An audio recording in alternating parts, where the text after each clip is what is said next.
আগামী শনিবার 16ই মে পড়েছে শনি জয়ন্তী, ফলহারিণী অমাবস্যা এবং রটন্তী কালী পুজো। এই দিনটা খুব শুভ দিন, তাই এটাকে আমাদের কাজে লাগাতে হবে। শুক্রবার দিন আমাদের কয়েকটা জিনিস কিনে নিতে হবে, কারণ সেগুলো শনিবার দিন মোটেই কেনা যাবে না। 4টে লোহার পেরেক, সর্ষের তেলের একটা ছোট পাউচ। শনিবার দিন ব্রহ্ম মুহূর্তে স্নান সেরে নিতে হবে, না পারলে 7টার মধ্যে স্নান সেরে নেবেন।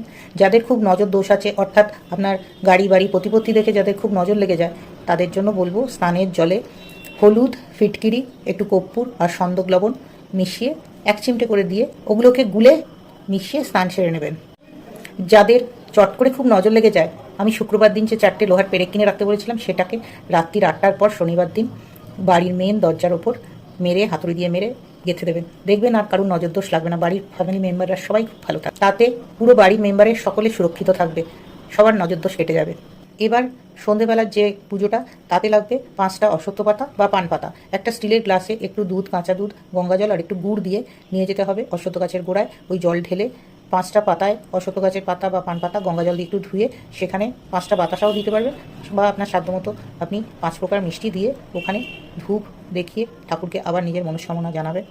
জানিয়ে ওই যে অশ্বত্থ গাছের গোড়ায় যে গঙ্গা জল দুধটা যেটা ঢেলেছিলেন, ওখানকার মাটি চন্দনের মতো, টিপের মতো কপালে একটু পড়ে আসবেন এবং বলবেন, শনিদেব আমাকে সব বাধা, সব বিপদ থেকে রক্ষা করো। ভিডিওটা যদি ভালো লাগে একটু কিন্তু লাইক আর শেয়ার চাই।